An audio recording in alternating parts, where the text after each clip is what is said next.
बिहार के विश्वविद्यालयों में किस तरह की अनियमितता की बात सामने आ रही है वो एक पत्र से सामने आया है, उसका खुलासा हुआ है। और जिन्होंने खुलासा किया है मोहम्मद कुदूस हैं, जो अरबी फ़ारसी विश्वविद्यालय के वीसी हैं। वो हमारे साथ खुद मौजूद हैं, उनसे जानेंगे। सर, एक पत्र आपका सामने आया है, सर क्या कहेंगे सर? पत्र मैंने बहुत मजबूरी में लिखा कि मैं कहाँ अपनी फरियाद कहूँ, क्योंकि जितनी बातें मेरे समझ में आई कल वो वित्तीय अनियमितता में शामिल हो जाती। और ये दाग मेरे पूरे जीवन कैरियर में बहुत बड़े बड़े पद पर मैं रहा हूँ, मगध में भी रहा हूँ, पाटलिपुत्रा में भी रहा हूँ, तो मेरे ऊपर दाग कुछ भी नहीं था। तो हमको यहाँ आने के बाद लगा कि ये दाग हम पर लग जाएगा। तो मैंने अपने बचाव के लिए देखा कि जिन्होंने मुझे बनाया है, पहले मैं अपनी फरियाद वहाँ तक पहुँचा दूँ। इसलिए मैंने चिट्ठी लिखा और एविडेंस भी हमने दे दिया कि जिसमें राज्यपाल महोदय, महामहिम, हमारे महामहिम जो कुलाधिपति हैं, उनको भी मैंने चिट्ठी लिखा, मेल पर भी भेजा और जाके रिसीव भी कराया हमने। मुख्यमंत्री के भी मेल पर भेजा और जाके रिसीव भी हमने कराया। लेकिन मुझे ये नहीं समझ में आया कि मेरी चिट्ठी वायरल कैसे हो गई, क्योंकि मैंने तो सिर्फ रिसीव कराया था और वहाँ से चिट्ठी कहाँ से वायरल हुई, सबके व्हाट्सएप पर घूम रहा, कैसे घूम रहा है, मेरे समझ में आज भी बात नहीं आ रही, क्योंकि मैंने किसी प्रेस को रिलीज़ नहीं किया। चलिए सर, चिट्ठी तो आ गई, सच कभी छुपता नहीं है, सच तो सामने आ ही जाता है। लेकिन किस तरह की गड़बड़ियाँ आपने पाई सर? गड़बड़ियाँ तो बहुत हैं, लेकिन उसमें जो दो मेरे सामने तुरंत आ गया, उसमें एक था मैन पावर सप्लाई, क्योंकि सरकार के यहाँ से किसी भी तरह के अपॉइंटमेंट करने पे पाबंदी है और वीसी को कोई पाबंदी, वीसी के पास भी पाबंदी है, वो कोई अपॉइंटमेंट नहीं कर सकते हैं। इसलिए सरकार ने एक व्यवस्था बनाया है, आउटसोर्सिंग एजेंसी के माध्यम से अपने काम चलाने के लिए आप आदमियों को रख सकते हैं, जिसका एक मानक निर्धारित है जो डेली वेजेस के आधार पर निर्धारित किया जाता है। तो एक काम तो ये है। दूसरा काम ये है कि विश्वविद्यालय में परीक्षाएं होती हैं, परीक्षाओं में उत्तर पुस्तिकाओं का मुद्रण होता है, प्रश्न पत्रों का मुद्रण होता है। तो ये दो बड़ा चंक था जो मेरे निशाने पे आ गया। नहीं, क्या ज़्यादा लोगों को रखा जा रहा था? नहीं, उसमें जब मेरे पास उसका पेमेंट आया तो हमको लगा कि ये कैसे हो गया, क्योंकि जब हम अपने आप को रिकॉल करते हैं तो याद आता है हमको वो दिन, जिस दिन हमारा नोटिफिकेशन राज्यपाल कार्यालय से आया था, वो 19 अगस्त था। तो 19 अगस्त को जब आ गया चिट्ठी हमारे पास, तो हम बोनाफाइड थे ज्वाइन करने के लिए। मैं विश्वविद्यालय चला आया ज्वाइन करने के लिए उसी दिन। लेकिन जब मैं आया तो इसी रूम में मुझे बैठाया गया जहाँ आप बैठे हुए हैं, और मेरे साथ रजिस्ट्रार और कुछ अमला यहाँ के थे, वो भी लोग सब थे। तो उन्होंने कहा कि आप आज ना ज्वाइन करें तो आप आज 19 है, 23 को आप ज्वाइन कीजिएगा। मैंने कहा क्यों, चिट्ठी में तो ऐसा कुछ नहीं लिखा हुआ है। तो उन्होंने कहा कि नहीं, ऊपर से आदेश आया। तो मैं सीधा साधा ये समझने लगा कि चूँकि काफ़ी वीसी वीसीज की अपॉइंटमेंट हुई है, तो राजभवन ये चाहता होगा कि भाई एक ही दिन लोग ज्वाइन करें ताकि मैनेज करने में आसानी हो। तो मैं बात को समझा, हम कहा कि ठीक है, नहीं करते हैं ज्वाइन, हम चले जाते। मैं चला गया यहाँ से, और जब मैं चला गया तो फिर 23 को मैं आया, जैसा उन्होंने बताया था 23 को आपको ज्वाइन कर लेना है। तो 23 आया, 23 मंडे था, 23 को मैंने ज्वाइन किया। उसके बाद काम करता रहा। तो मालूम है कि पुराने आउटसोर्स में एक काम करते थे कोई, उनका नाम था एक्स ब्यूरो कंपनी थी जो काम करती थी और मैन पावर का सप्लाई करती थी, जो पटना ही की है। तो मालूम है कि उसको एक्टिंग वीसी ने, जो मेरे ज्वाइन करने के पहले थे, उन्होंने उसको हटा दिया और उसका कुछ बिल भी बाकी है, और उसके माध्यम से हमारे कर्मचारियों का पैसा भी कुछ महीने का बाकी रह गया जो ब्यूरो ने नहीं दिया है, इसलिए उनका बिल यहाँ पे रोक दिया गया। तो मैंने कहा कि फिर इसको हटा दिया तो फिर क्या हुआ, तो हो गया है वो एक नई कंपनी को दे दिया गया है, उसका नाम है RSS एजेंसी। हमका RSS मतलब, तो RSS होता है रिद्धि सिद्धि, R का मतलब रिद्धि, S का मतलब सिद्धि, RSS सर्विसेज पटना, उसको दे दिया गया। हमका ठीक कोई बात नहीं। उसके बाद उन्होंने कहा कैसे हुआ, तो उन्होंने कहा कि चिट्ठी गई है उनको कि हमारे पास बहुत सारी बिल्डिंग है, अभी हम सिर्फ एडमिनिस्ट्रेटिव ब्लॉक में काम करते हैं, इसलिए हमको अभी सिर्फ 45 लोगों की ज़रूरत है। जब जैसे जैसे हम बिल्डिंग बढ़ाएंगे वैसे वैसे आदमी आप बढ़ाइएगा, तो पे वैसे वैसे आपको चिट्ठी भी दी जाएगी। तो उसने क्या कहा, उसने क्या सुना मैं नहीं जानता, लेकिन जैसा हमको ब्रीफ किया गया रजिस्ट्रार के माध्यम से, उन्होंने यही बात कहा कि चूँकि अभी हम लोगों के पास जगह कम है, इसलिए हमने कम जगह लिया है, इसलिए हमको 45 में काम चल जाएगा। उसमें वो लोग भी शामिल थे जो पहले से आउटसोर्स में काम कर रहे थे, जो एक्स वीडियो का भुगतान करना था उनको नहीं मिला है, वो लोग भी शामिल थे, और कुछ और लोगों को भी रखा गया। तो सब मिला के 45 करीब करीब हो गया। तो सितंबर का बिल आ गया RSS का, तो वो बिल आया 80 लोगों का, 80 लोगों का बिल दे दिया। 80 का क्यों दिया, क्योंकि जिस समय उसका टेंडर हो रहा होगा उस समय उसे कहा गया होगा कि हमको टोटल बिल्डिंग के लिए 80 आदमी चाहिए। तो उसमें शर्त भी तो लगा हुआ था कि जैसे जैसे बिल्डिंग हम ऑक्यूपाई करेंगे वैसे वैसे हम आदमी बढ़ाएंगे, और वैसे वैसे आप दीजिएगा। तो ये सर ये जो आउटसोर्सिंग के ज़रिए बहाली होती थी, तो ये कौन करता था आउटसोर्सिंग के ज़रिए, किनको रखना था, कौन थे वो लोग जो आउटसोर्सिंग के ज़रिए उस कंपनी को रखने वाले कौन थे? कंपनी तो जब भी होता है तो कोई रजिस्ट्रार और VC के माध्यम से होता है, क्योंकि यही दोनों यूनिवर्सिटी के बड़े पदाधिकारी माने जाते हैं। तो तब के VC professor SP Singh, Surendra Pratap Singh थे, एक्टिंग वाइस चांसलर।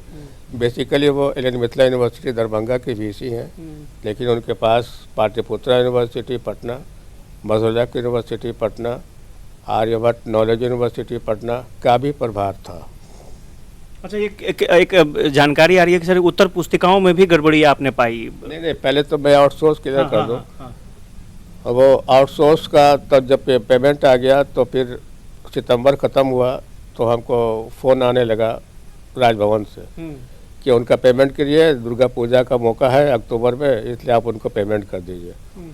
मैंने कहा कि मैं जब सेटिस्फाई होऊंगा तभी मैं पेमेंट करूंगा, क्योंकि मुझे लग रहा है कि ये इन्फ्लेटेड बिल है। तो उन्होंने कहा कि ये देखना आपका काम नहीं है, अब मैं बता दूंगा आपको कि कहाँ क्या है, तो आप उसको पेमेंट कर दीजिए। तो मैंने कहा कि अच्छा फ़ोन रखिए, मैं आपसे फिर बात करूंगा, तो ज़रूरत पड़ेगा तो बात करेंगे हम आपसे। मैंने उनसे कोई बात नहीं किया। तब तक अक्टूबर भी आ गया। अक्टूबर में भी वही 45 चल रहा था मैन पावर, उसका बिल उन्होंने दिया तो उसमें और पैसा बढ़ा दिया, उसने इन्फ्लेट कर दिया। पहले दिया था 18,04,000 समथिंग का बिल, और अक्टूबर में जब बिल दिया तो 18,68,000 समथिंग का बिल दे दिया। तब हमारा देखने में लगा कि हमका ये तो बड़ा गलत काम है ये, जब हम 45 की चिट्ठी किस दिन दी गई थी एजेंसी को, जिस दिन मेरा नियुक्ति राजभवन से हो चुका था 19 तारीख को, उसी दिन ये चिट्ठी यहाँ पर, इतना मतलब मेरा जो ज्वाइनिंग डिफर कराया इन लोगों ने, वो यही टेंडर वेंडर पास करने के लिए कराया था। तो बाद में सिर्फ 45 आया, 80 का नहीं आया, बाद में 45 का आया। लेकिन नहीं आया, 80 ही का आया। पहले बाद में भी 80 का आया। हाँ, बाद में भी 80 का आया, लेकिन आदमी 45 काम का, आदमी 45 है, ये चिट्ठी के मुताबिक आदमी है, और उनके मुताबिक 80 नहीं है मेरे पास। उनके मुताबिक 80 नहीं है। 80 जब 45 से आगे बढ़ेगा तो मैं उनको रिक्वायरमेंट भेजूंगा ना कि आप इस चिट्ठी के मुताबिक और आदमी बढ़ाइए। मैंने चिट्ठी भेजी ही नहीं। अच्छा, पैसा कितना बकाया है सर, क्या कहा जा रहा है, पैसा कितना बकाया था? आप लोगों ऊपर पेमेंट देने का दबाव बनाया जा रहा है। पहले का सितंबर का 18,04,000 समथिंग, और अक्टूबर का 18,68,000 समथिंग का भुगतान करना है, जो 80 के स्ट्रेंथ पर आता है ये, और 45 का स्ट्रेंथ में और कम हो जाएगा। एक चीज़ और जानकारी सर चाहिए कि आपने और दूसरी बात जी, कि पहले जो एक्स वीडियो काम करता था उसको जब इन लोगों ने हटा दिया, वो 5% कमीशन पे काम करता था। सर्विसेज का चार्ज जो लेता था वो 5% लेता था, और जिसको इन लोगों ने रखा उसका रेट 14% है। नए वाले का रेट 14% है जी, तो ये इन्फ्लेटेड हो गया, 9% बढ़ गया यहाँ। दूसरा प्रश्न आपका है उत्तर पुस्तिका का आंसर शीट का। आंसर शीट में जो लोग पहले काम करते थे वो कलकत्ता की एजेंसी शिकारा थी और वो काम करती थी 32 पेज कॉपी को 7 रुपये के हिसाब से छापती थी। 32 पेज की कॉपी हमारे ज़रूरत है वो काम करते थे, तो उसका रेट 7 रुपये था। उसको इन लोगों ने हटा दिया, हटा करके रखा बीके ट्रेडर्स लखनऊ वाले को। तो ये कंपनी कब से, कोलकाता वाली कंपनी कब से दे रही थी? पहले से काम कर रही होगी, मेरे पहले से ही काम कर रही थी। जी। मैं जब आया तो मालूम है कि वही काम कर रहा अभी। लेकिन बीच में मेरे आने के कुछ दिन पहले बीके ट्रेडर्स लखनऊ की कंपनी है, उसको उन्होंने टेंडर दे दिया। और टेंडर दिया तो दोनों के रेट में काफ़ी वेरिएशन हमने देखा, क्योंकि पहली वाली कंपनी जो कॉपी छापती थी वो 7 रुपये पर कॉपी छापती थी, 7 रुपीज़। और दूसरा जो बीके ट्रेडर को उन्होंने जो कॉपी का जिम्मा दे दिया छापने का, वो 16 रुपये प्रति कॉपी दे दिया, तो 9 रुपया यहाँ भी बढ़ गया। और इसकी क्वालिटी भी ख़राब है, इसका साइज़ भी छोटा है और स्टैंडर्ड भी इसका ख़राब है। जब कॉपी दोनों हमने मंगवाया फाइनेंस कमेटी की बैठक में, तो लोगों ने देखा, कहा कि पहले ही वाला तो ठीक था, ये तो अनइम्प्रेसिव कॉपी है, अच्छा नहीं है। क्या संख्या भी ज़रूरत से ज़्यादा कॉपियाँ छपवाई जाती थी सर? इन लोगों ने उसको जो चिट्ठी दिया था मेरे आने के पहले, वो 1,60,000 की कॉपी का चिट्ठी दे दिया था, जबकि हम लोगों के पास 40,000 की ज़रूरत पड़ती है पहले में। तो 40,000 को इन लोगों ने 3 टाइम बढ़ा करके कॉपी का आदेश मंगाया। ये भी कोई बात नहीं है, क्योंकि एग्ज़ाम का कंटिन्यूएशन चलता है। लॉकडाउन के कारण बहुत सारे एग्ज़ाम स्थगित हो गए थे, तो एग्ज़ाम जब लॉकडाउन ख़त्म हो गया और ऑफलाइन एग्ज़ाम जब शुरू हुआ, तो लगातार एग्ज़ाम चलने की प्रक्रिया शुरू हो गई। तो एग्ज़ाम चल ही रही थी, अगस्त में बहुत सारे एग्ज़ाम शुरू हो गए थे हमारे। तो उसका जब बिल आया तो हमने कहा कि ये तो बिल दे दिया है, 28 लाख का बिल दे दिया है। तो हमारे अधिकारियों ने बताया कि इसका शायद जीएसएम टेस्ट नहीं हुआ। जीएसएम कहते हैं कॉपी की क्वालिटी का निर्धारण होता है, मानक दंड उसका है, उसके आधार पर उसके कागज़ का, प्रिंटिंग का, वो सब जीएसएम देखा जाता है।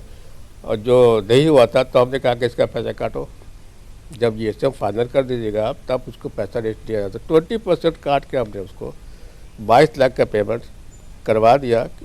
उसका भी दबाव हमको राजभवन से आया था, उसका पेमेंट कर दीजिए आप। तो परीक्षाओं की तत्परता और लगातार परीक्षाएं जो हो रही थी, उसके आधार पर मैंने कहा कि भाई कॉपी तो आ रही ही है, अब तो दूसरा टेंडर होना नहीं है, इसलिए कॉपी को आने दीजिए और जो बिल दिया उसका 20% काट को उसको पेमेंट कर दीजिए। जब जीएसएम हमारा करेक्ट निकलेगा तो हम देंगे, नहीं तो नहीं देंगे फिर पैसा।